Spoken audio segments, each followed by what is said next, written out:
Hey guys, it's Redox and welcome back to another Teamfight Tactics video. I'm going to talk and show you guys how you can counter those pesky assassins from killing your powerful rangers and sorcerers in the back, because that's the number one thing you want to do with a non-assassin build. So if you don't have assassins yourself and you have sorcerers or you have rangers, you need to keep these two units alive. These two types of champions, they do the most amount of damage in your team.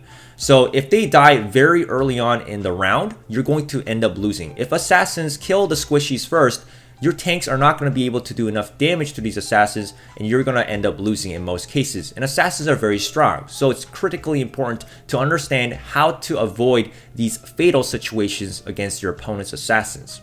First, let's talk about how assassins work. Assassins will always jump to the back line when there's no adjacent enemy champions directly in front of them.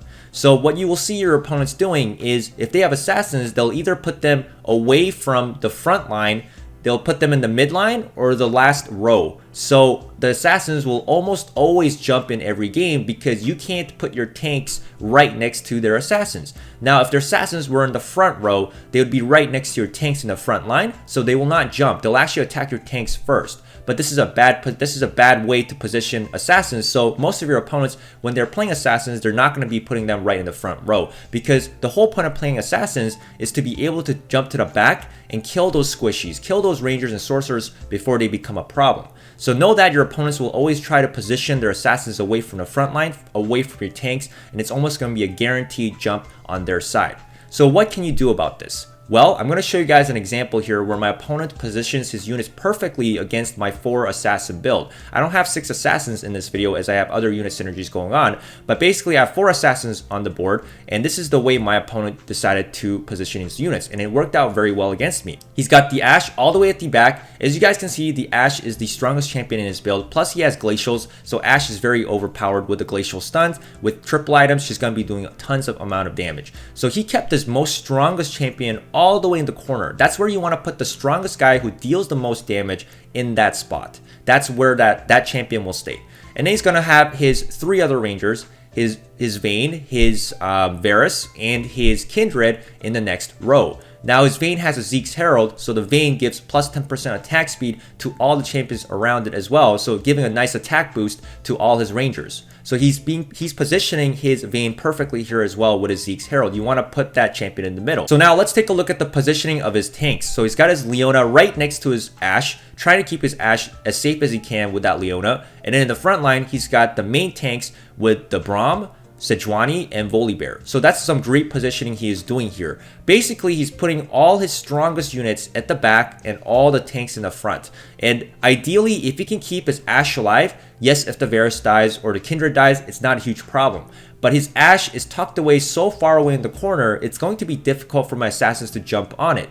When the round starts, all his tanks will start moving upward, and there will be actually small gaps in place. But the thing is, there isn't going to be a lot of gaps with this type of positioning. He has all his units concentrated in a corner, backs to the wall, and I like to call this the back to the wall strategy, where they have all their units right against the wall. Their backs are against the wall, so there are less gaps that my assassins will be able to jump into, even if his tanks start walking and there will be small gaps in place. Keep in mind, he's keeping his 3 rangers who have range right in front of Ashe. So there's actually not many opportunities for my assassins to jump in between. His rangers in front of the Ashe will actually stand still there and probably most likely fire against my guys who are gonna be getting close to the tanks. So my assassins will most likely end up jumping. Most of them will jump into the Braum and the Volibear and the Varus and into the Leona, as there isn't many spaces for my champions to jump into, as those other 3 rangers are sort of blocking the spot where my assassins can jump into. And that's why this guy did a great job in the way he positioned his units. He knows his rangers have range, so they're not going to move, which means Ashe really only has one weak spot. It's that spot where Leona is standing, because if Leona moves, that's the only spot my assassin can jump into. But his Vayne, Kindred, and Varus will most likely not move, as they have a 3 grid attack range, and they'll just attack from that point on. So I'm going to play this clip and show you guys what happens.